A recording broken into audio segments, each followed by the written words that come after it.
The first time I told my best friend I loved her, I was standing under a string of cheap backyard lights, holding a paper plate full of meatballs, while six drunk adults debated whether Hannah Reed and I were basically married.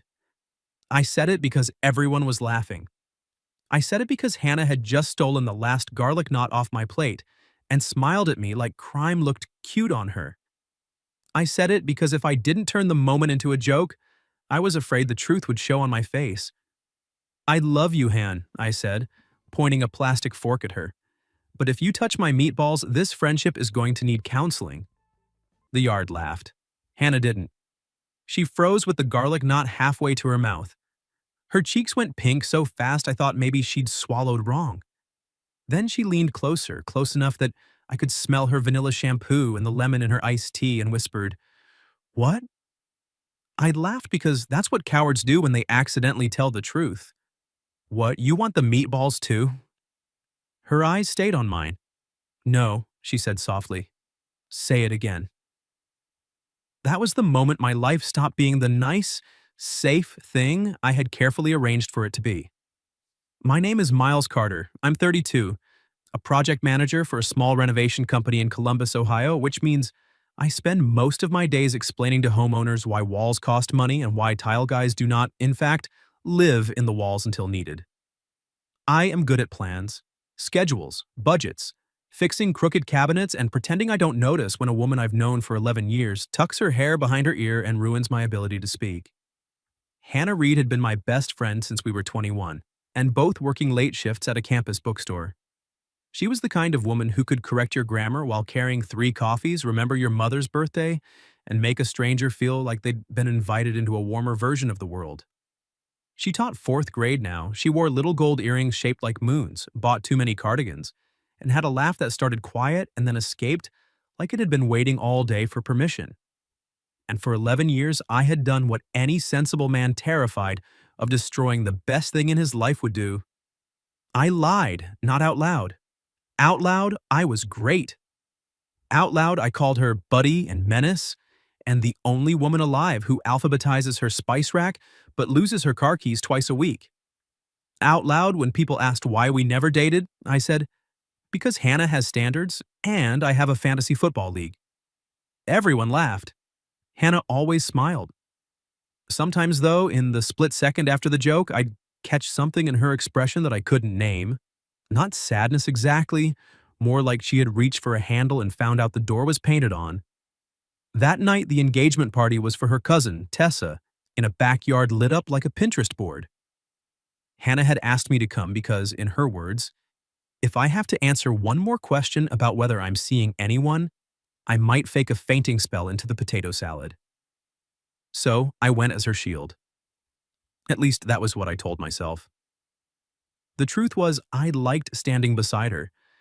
I liked that she handed me napkins before I knew I needed them. I liked that she could look at me across a crowded patio and lift one eyebrow, and I'd know immediately she wanted to leave, or mock someone's hat, or find the dessert table. It felt dangerously close to belonging. The last few months had only made it worse. In February, Hannah's mother had a stroke. Not the kind that makes everything stop forever, thank God, but the kind that turns a family upside down and shakes out all the loose pieces.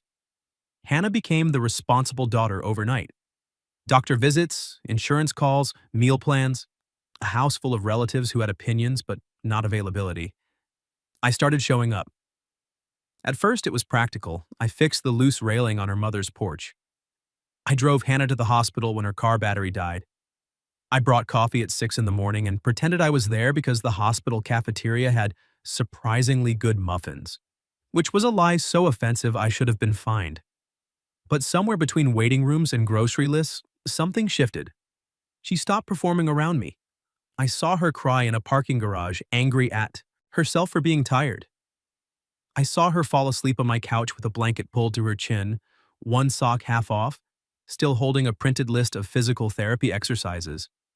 I saw her brave in the boring, exhausting way nobody applauds.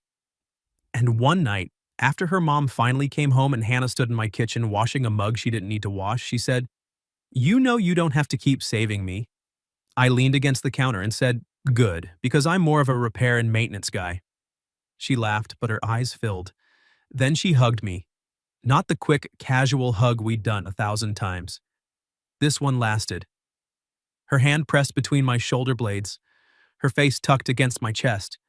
I remember staring over her head at my refrigerator magnets like they contained emergency instructions. Step 1. Do not kiss your best friend while she is vulnerable. Step 2. Do not be an idiot. Step 3.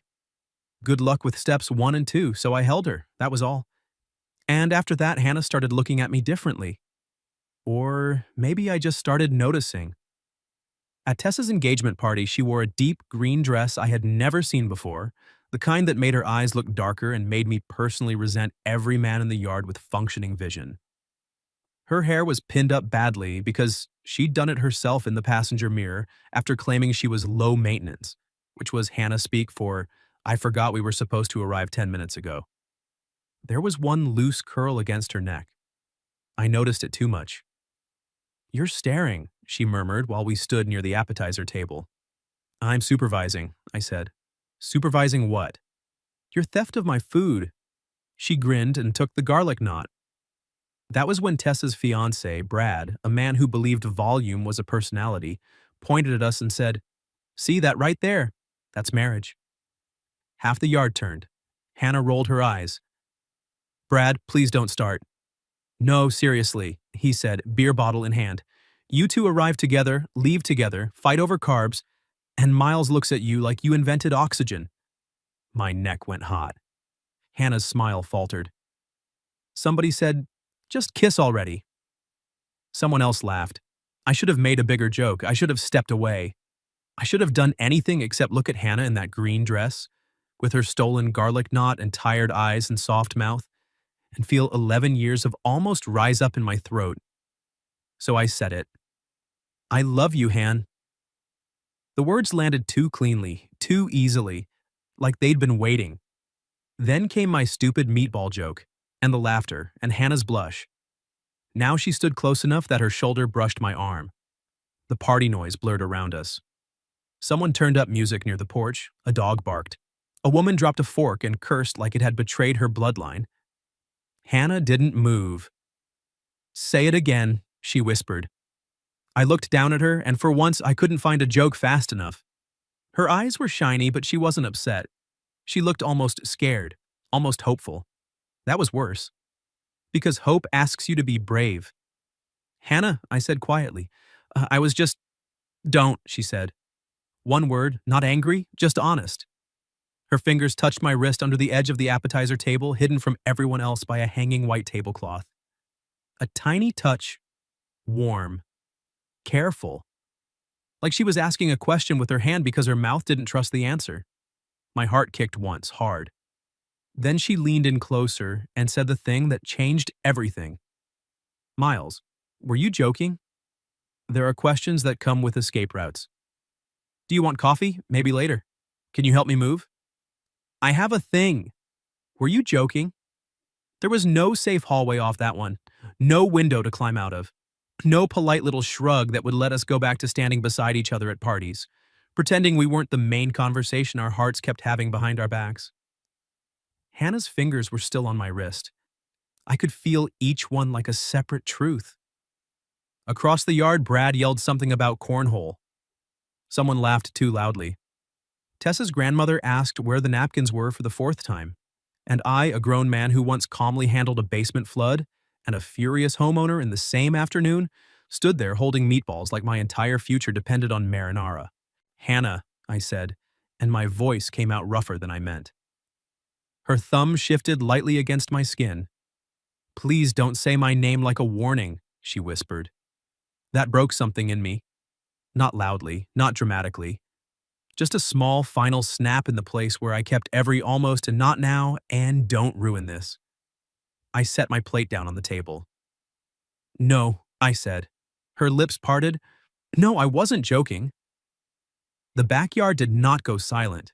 The music did not stop. The moon did not burst into 1,000 cinematic pieces. But Hannah did.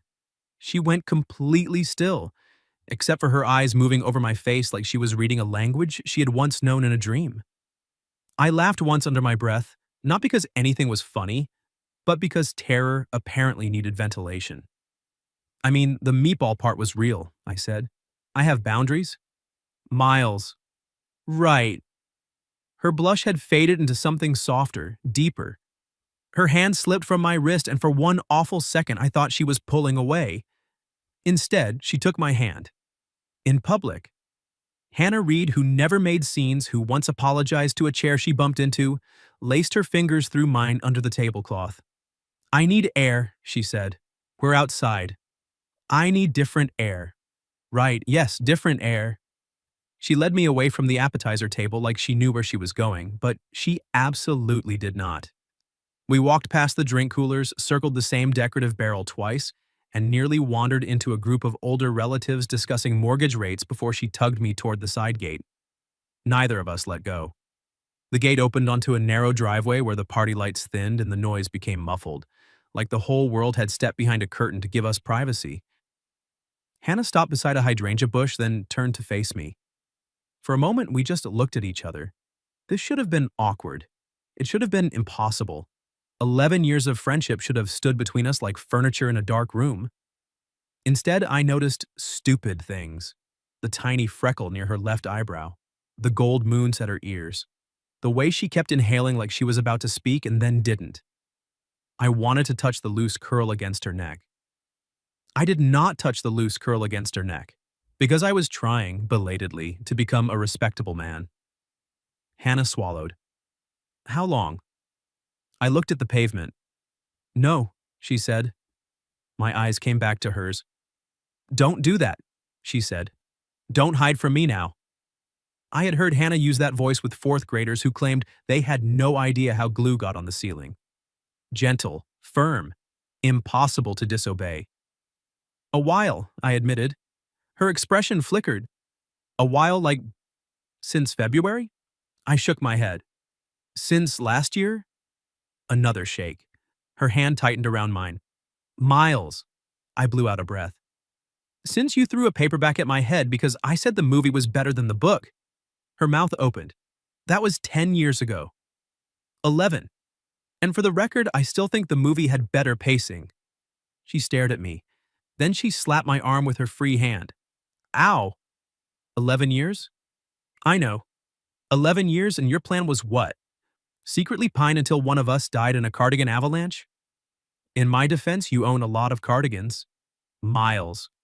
I didn't want to lose you. The words came out quiet enough that the night almost took them. Hannah's face changed. That was the thing about her. She could tease with the precision of a fencing champion, but the second she saw something tender, she put the sword down. You thought telling me would make me leave? She asked. I thought it would make you uncomfortable or sad or guilty or worse, kind. You'd try to let me down gently, and then every movie night, every grocery run, every stupid meme you sent me would have this shadow over it. So you decided to suffer nobly? I decided to be your friend. Her eyes softened, but there was pain there too. You were always that, she said. You didn't have to cut yourself in half to do it. I couldn't answer, because she was right and because her thumb was moving over my knuckles now, slow and unconscious, like she was calming both of us. Then she looked down at our joined hands. I didn't know, she said. I got pretty good at lying. No. Her gaze lifted again. I mean, I didn't know until maybe recently that I wanted you to mean it. My lungs stopped cooperating. What? She laughed, but it shook. Don't make me say it if you're going to look like that. Like what? Like I just told you your house has a basement ghost. That would be easier to process. She smiled, and it was the smile I knew best, except now it was trembling at the edges. When Mom got sick, she said, everyone kept telling me to call if I needed anything. You were the only one who didn't make me ask. You just showed up. Coffee, rides, fixing things. Sitting with me when I was too tired to talk. That's not... Don't say that's not romance. Her cheeks colored again, but she didn't look away. Maybe it wasn't to you. Maybe you were just being Miles. But I started noticing how safe I felt with you. And then I started noticing that safe didn't feel boring. It felt warm. It felt like coming home and realizing someone had left a light on. I had imagined Hannah confessing feelings before. Of course I had, usually in ridiculous scenarios involving rain, dramatic music, and me having better hair. None of them prepared me for her standing in a driveway under weak porch light, telling me I felt like home. Han, I whispered. I got scared, she said, because it was you. And because if I imagined kissing you and then you made one of your jokes, I thought I might have to move to another state. I blinked. You imagined kissing me? She covered her face with one hand. That is what you took from that. It was a strong contender. Miles. You imagined kissing me, I repeated, because I was apparently 13 now. She dropped her hand, mortified and beautiful. Yes. The air between us changed, not by much, a degree, a breath. But suddenly we were not simply best friends holding hands in a driveway. We were a man and a woman standing close enough to make old rules feel thin. I glanced at her mouth. She saw it. Her breathing changed. Hannah, I said, if you don't want, I do.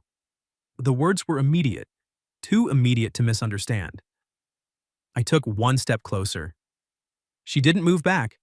Her free hand rose, hesitated, then settled against my chest, right over the spot where my heart was making a fool of itself.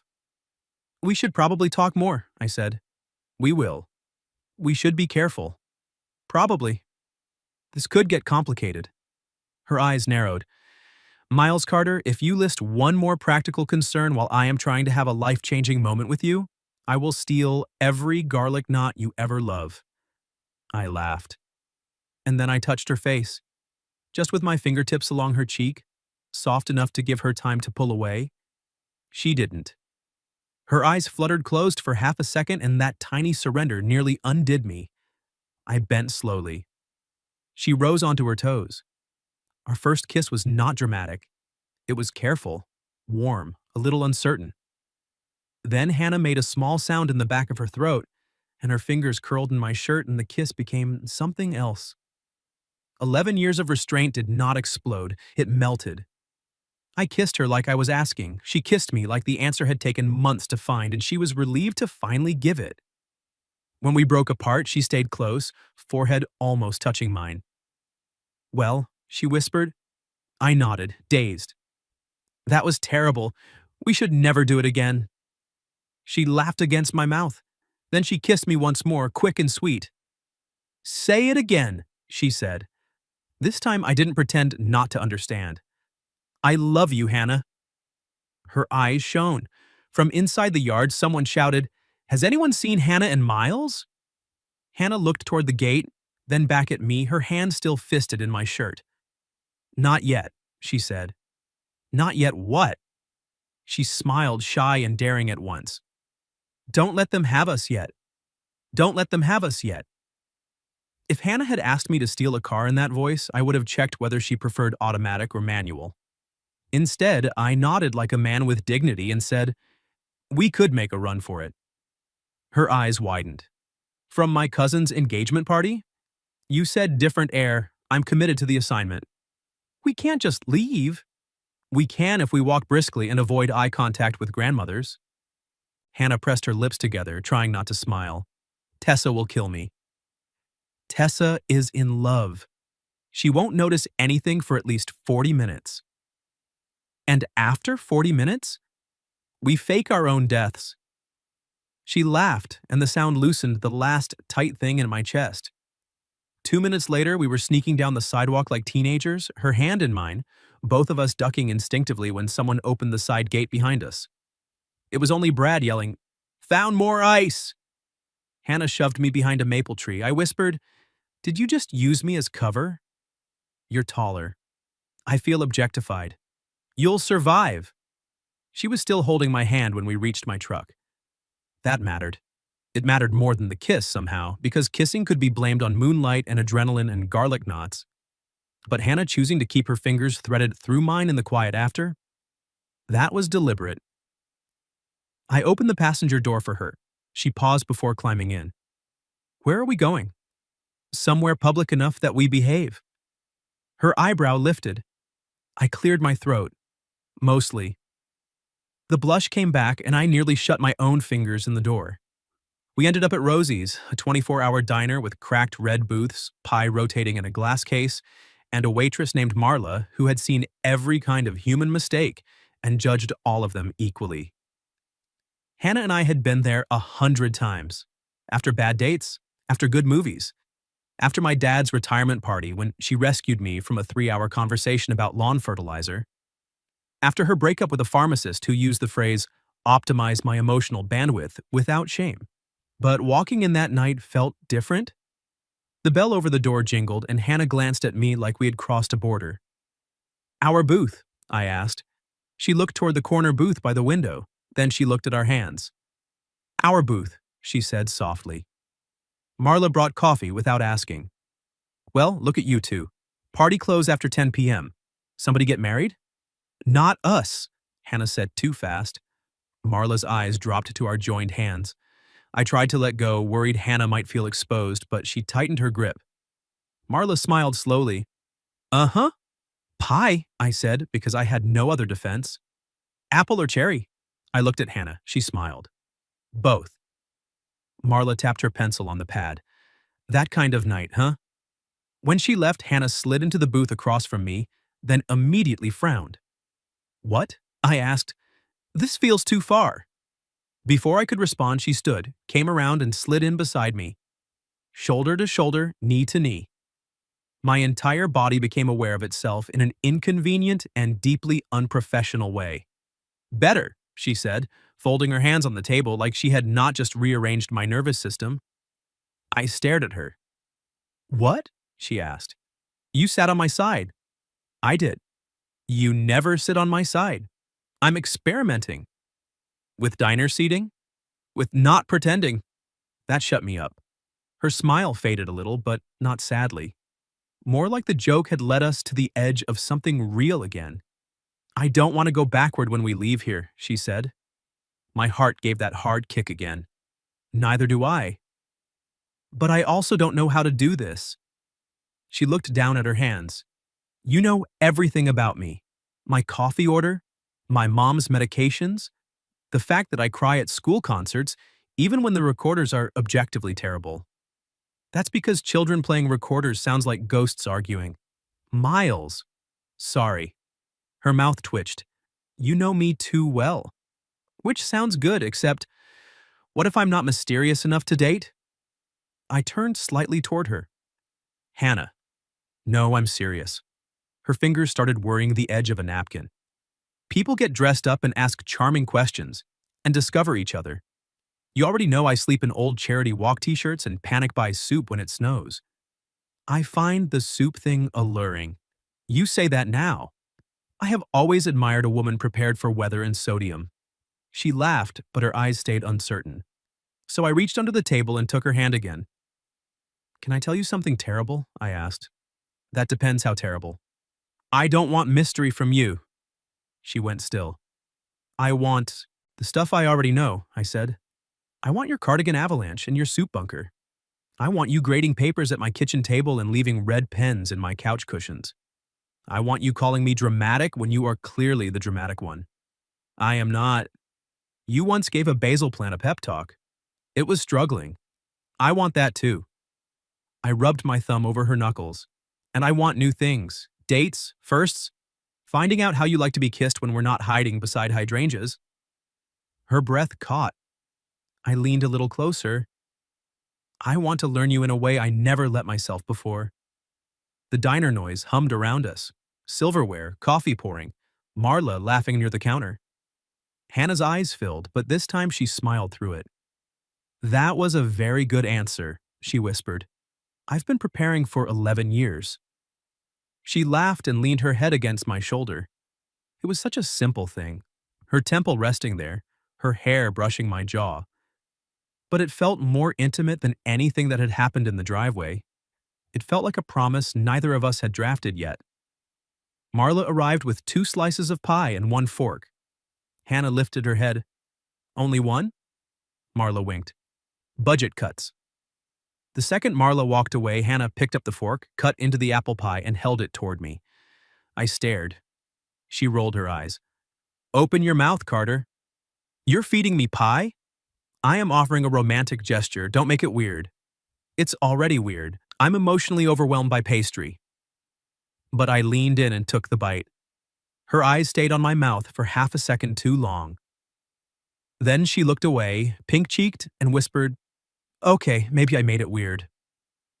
I couldn't help it. I touched her chin lightly and turned her face back toward mine. Good weird. Her gaze dropped to my lips. Very good weird. I kissed her in the corner booth at Rosie's with apple pie between us and Marla, definitely watching from the coffee station. This kiss was shorter than the one in the driveway, but less careful. Hannah's hand came to my jaw, soft and sure, and when she pulled back, she smiled like she had just discovered a secret door in her own house. Then her phone buzzed on the table, once, twice, 5 times. Reality returned wearing Tessa's name on the screen. Hannah groaned. "We are dead. Fake death plan still available." She read the messages, then covered her mouth. "What?" Tessa says, "Please tell me you two are finally making out and not kidnapped." I blinked. That's supportive. There's more. Hannah squinted.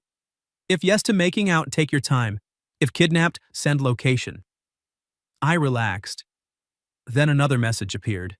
Hannah's smile faltered. Not much, but enough for me to notice. "What is it?" I asked. She turned the phone toward me, a message from her mom. "Are you with Miles?" "Good. Tell him I said, don't be foolish with my girl." Hannah stared at it, mortified. "She knows?" I smiled despite the sudden pressure in my chest. Her girl. I looked at Hannah, at the woman who had been my best friend for 11 years and had kissed me like she wanted tomorrow to look different. "I can handle that," I said. She studied me. "Can you?" I took her hand again, on top of the table this time. "Yes," I said. "But I need to do one thing first." "What?" "Ask you properly." Her face softened. "Hannah Reed," I said, "will you go on a date with me tomorrow? A real one. No fake emergencies, no best friend camouflage, no pretending I don't want to hold your hand." Her smile trembled. "Yes," she said. "But Miles?" "Yeah?" She leaned in close, her lips brushing my ear. "You're still not getting the last garlic knot." I slept exactly 14 minutes that night. Not in a row. Every time I closed my eyes, I saw Hannah in the diner booth, leaning toward me with cherry pie on her fork and that brave, shy smile on her face like she was deciding to stop standing behind the life she wanted. At 6:12 a.m., I gave up, made coffee, and stared at my phone. Our date was at 7. 13 hours away. I had remodeled kitchens in less emotional time. At 6:19, my phone buzzed. "Hannah, are you awake?" "Me? No." "Hannah." Impressive texting for a sleeping man. "Me? Years of training." "Hannah, I couldn't sleep." I smiled so hard my face hurt. "Me? Me?" Either. 3 dots appeared. Disappeared. Appeared again. "Hannah, did we really kiss in front of Marla?" "Me. Marla has signed a non-disclosure agreement." "Hannah, Miles." "Me. She promised to only tell essential diner personnel." "Hannah. So, everyone." "Me. Probably the pie supplier too." A minute passed. "Hannah." I keep replaying it. My hand tightened around the mug. "Me? Which part?" "Hannah." "All of it. But mostly when you said you wanted to learn me differently." I set the mug down carefully because suddenly my hands weren't trustworthy. "Me? I meant it." "Hannah." "I know." Then, "Hannah, that's the problem. I'm not used to you meaning things that make my knees weird." I laughed alone in my kitchen like an idiot. "Me? For the record, your knees have caused me problems for years." "Hannah, my knees?" "Me, among other things." "Hannah, Miles Carter, are you flirting with me before breakfast?" "Me, I am attempting to." "Feedback welcome." "Hannah, needs work. Continue practicing tonight." That one message carried me through the day like a secret under my ribs. By 4, I had changed shirts twice. By 5, I had bought flowers, decided flowers were too formal, bought a single sunflower because Hannah once said roses felt like romance with a marketing department. then worried a single sunflower looked like I'd stolen it from a roadside memorial. At 6:58, I knocked on her apartment door holding the sunflower and the confidence of a man approaching a parole hearing. Hannah opened the door, and every prepared sentence left my body. She wore dark jeans, ankle boots, and a soft cream sweater that slipped slightly off one shoulder. Her hair was down, curling around her face. She had put on lipstick, not much, just enough to make me forget my own address. Her eyes dropped to the sunflower. "Oh," she said softly, "I panicked." She took it, smiling. "This is the nicest panic anyone's ever brought me. I can panic bigger next time." "Good to know." Then she stepped back. "Come in for a second, I'm almost ready." I had been in Hannah's apartment hundreds of times. I had assembled the bookshelf in her living room. I knew which floorboard squeaked near the kitchen. There was a mug in her cabinet that said, "Ask me about fractions," because I bought it for her. But that evening, crossing her threshold felt new. She put the sunflower in a vase that was actually an old pasta sauce jar, then caught me watching her. "What?" "Nothing." "You look suspiciously fond." "I am suspiciously fond." Her face warmed. "That's allowed now, I guess." I stepped closer, slowly. "Is it?" She looked up at me and the teasing fell away. "Yes," she whispered. So I touched her waist, just lightly giving her time. But she moved toward me as if she'd been waiting all day for exactly that. Her hand slid up my chest and settled at my shoulders. "We haven't even gone on the date yet," she said. "We can stop." "I didn't say that." Her smile was small and wicked, and it nearly ended me. I kissed her there in her living room, beside the thrift store lamp and a basket full of ungraded spelling tests. Her mouth was warm, familiar, and unfamiliar all at once. She tasted faintly like peppermint. When my hand flattened against her back, she made that soft sound again, the one I was already in danger of building a religion around. Then she pulled back breathless. "If we don't leave now, I'm going to be too nervous to leave at all." I rested my forehead against hers. Nervous bad? Nervous because it matters. I understood that too well. The date was simple. Italian place, corner table, candle in a red glass holder that made Hannah's eyes look like they were keeping secrets. We ordered too much food because both of us were trying to appear normal, and apparently normal people needed calamari, bread, pasta, and an emotional support tiramisu. For the first 20 minutes, we were terrible at dating. Not because it was bad, because we knew each other too well and not enough. I asked, "So, do you have siblings?" And she stared at me until I said, "Right, I've met your brother. He owes me $40. She asked what I did for work and then buried her face in her napkin. "We are disasters," she said. "Historically, yes." She laughed, and after that something eased. We started asking questions we had never dared to ask. "What did you think when we first met?" she asked. "That you were bossy." "I was training you on register." "You said, 'Alphabetical order is not a suggestion, Miles.'" "And I was correct." "You were," I admitted. "I also thought you were the prettiest person I'd ever seen." Her fork paused halfway to her plate. "Oh." I looked down, suddenly embarrassed. "You had ink on your wrist and a pencil in your hair. You were furious at a freshman for shelving murder mysteries under self-help." "That was a crime." "It was. But I remember thinking, if she ever smiles at me, I'm done." Her voice softened. "Did I?" "Yeah, 10 minutes later. You laughed because I dropped a box of bookmarks." "I remember that," she said. "You bowed." "I was trying to preserve dignity." "You had none." "I know." She reached across the table and took my hand. "I thought you were kind," she said. "That first night, you acted like joking was your main language, but you walked me to my car because the backlot light was out. You didn't make a big deal of it, you just noticed." Her thumb traced my knuckle. "I think I've been noticing you noticing me for a long time," she admitted. The words settled deep. After dinner, we walked along the river because neither of us wanted the night to end. The June air was warm, music drifted from a bar down the street. Hannah's hand fit in mine like she'd designed it there. Then she got quiet. I glanced at her. "Where'd you go?" She stopped near the railing. The water moved black and silver beneath the lights.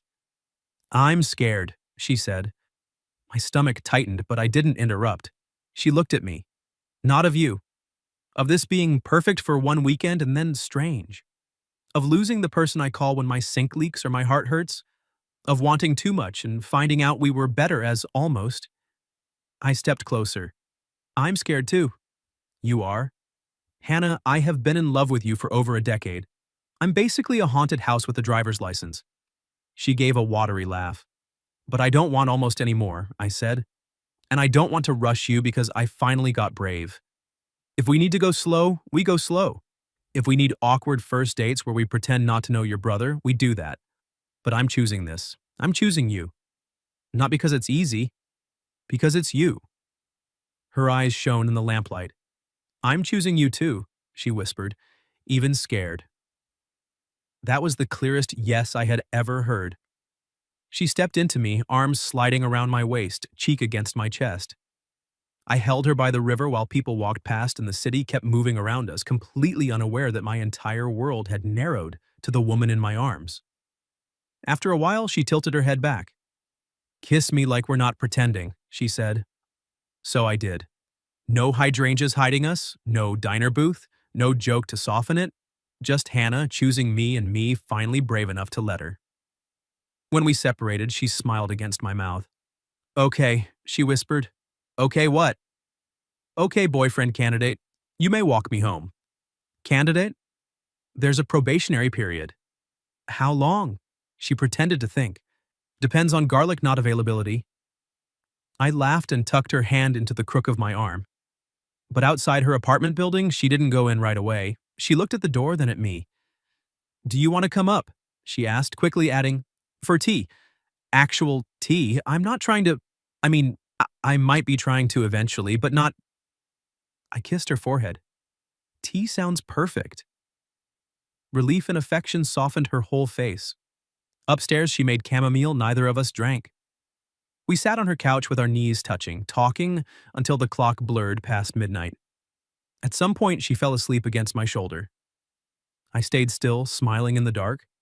Then her phone lit up on the coffee table. A message preview from Tessa. Mom is making brunch tomorrow. She says, bring Miles. As your boyfriend. No pressure. I didn't read the whole message. I saw the words bring Miles and boyfriend, then looked down at Hannah asleep against my shoulder and decided the phone could keep its secrets. Her hair was soft against my jaw. One hand rested on my thigh, open and trusting, like even in sleep she had reached for me without thinking. The apartment was quiet except for the hum of the refrigerator and the little sigh she made when I shifted the blanket over her. For 11 years, I had been careful not to want too much. That night, with Hannah curled into my side, I let myself want a future. Not a dramatic one.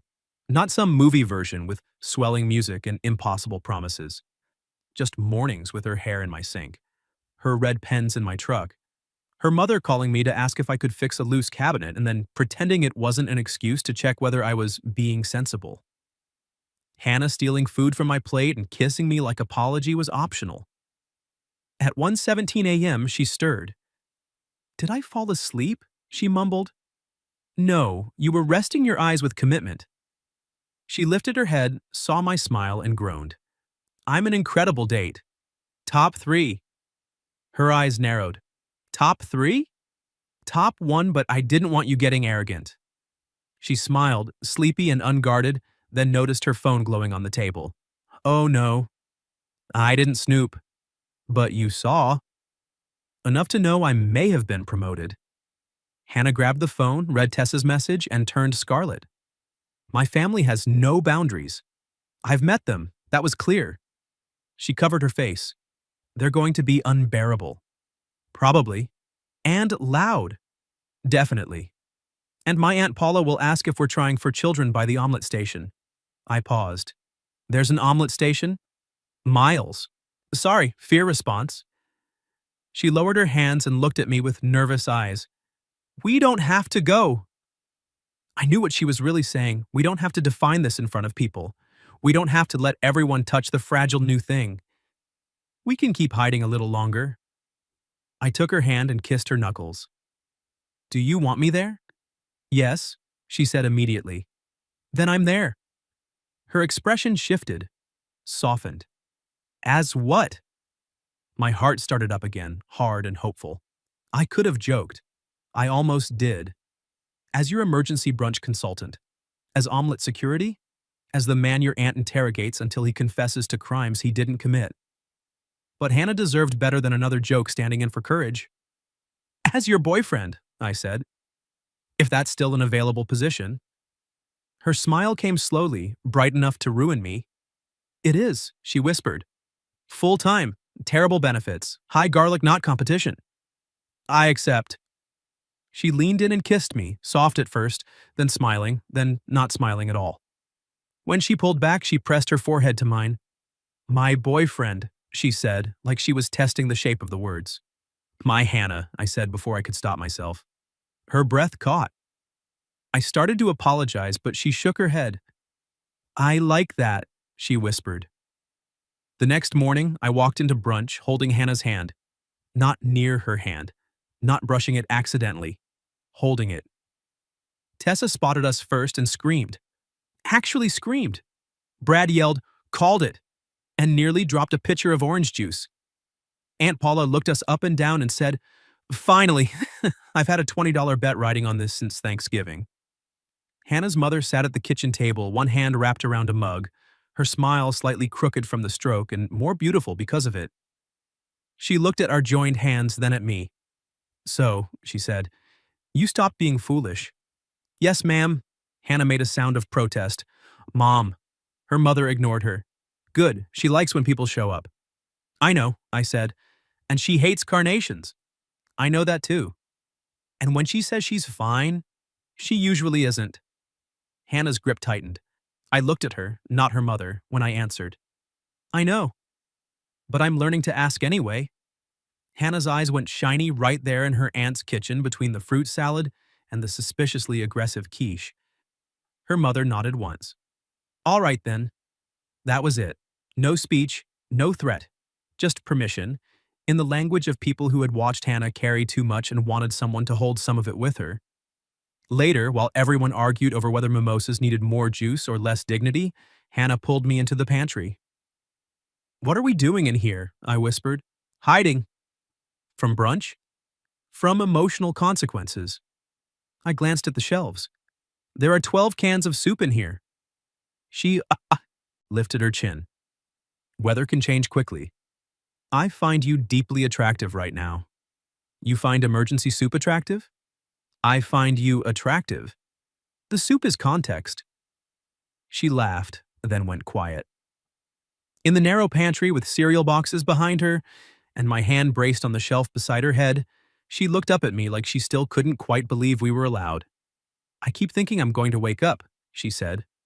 I touched her cheek. If you do, wake me too. Her eyes softened and she pulled me down into a kiss. Someone opened the pantry door. We broke apart. Aunt Paula stared at us. Then she reached past my shoulder, grabbed a bag of pretzels and said, Carry on. Hannah buried her face in my chest while I laughed so hard I had to hold onto a shelf. That was how we started. Not perfectly, not smoothly. We had awkward moments. We had old habits to unlearn. Sometimes I hid behind jokes when I felt too much, and Hannah would look at me and say, Come back here. And somehow I always knew what she meant. Sometimes she got scared and tried to prove she didn't need anything, and I'd set coffee beside her and say, You don't have to need me for me to stay. We learned each other differently. The first time we fought as a couple, it was over me canceling plans because I thought she needed rest and not asking what she wanted. She told me, very firmly, that being loved did not mean being managed. I apologized with Thai food and no excuses. The first time she introduced me to someone as my boyfriend, she squeezed my hand so hard my knuckles cracked. The first time she left a toothbrush at my place. She acted casual for 11 seconds and then asked, Is that weird? I said, Hannah, you have a designated soup shelf here. She said, That is disaster preparedness. I kissed her until she stopped arguing. 6 months later, we hosted our first holiday dinner together. Not officially together, according to Hannah, because hosting is a serious step, and we are simply co-providing mashed potatoes. but she wore my old sweatshirt while stirring gravy in my kitchen. And her mother sat at the table folding napkins, and Tessa kept winking every time Hannah and I bumped hips at the stove. At one point, Hannah stole a roll from my plate. I caught her wrist. She froze, eyes dancing. Careful, I said. This friendship may need counseling. Her smile turned soft in that way that still made the room go quiet for me. Then she leaned up and whispered, "Say it again." So I did. In front of the sink full of dishes with flour on her cheek and my whole life warmer than I'd ever thought to ask for, I kissed her forehead and said, "I love you, Hannah." She blushed even then. Then she stole the roll anyway, and I let her because by then I understood something I should have known from the beginning. The joke was never the joke. She was always the truth. What would you have done if you jokingly said, "I love you" to your best friend, and they blushed and asked you to say it again? Have you ever experienced something similar? Tell your story in the comments. If you like this one, leave a like, subscribe, and I'll see you in the next video.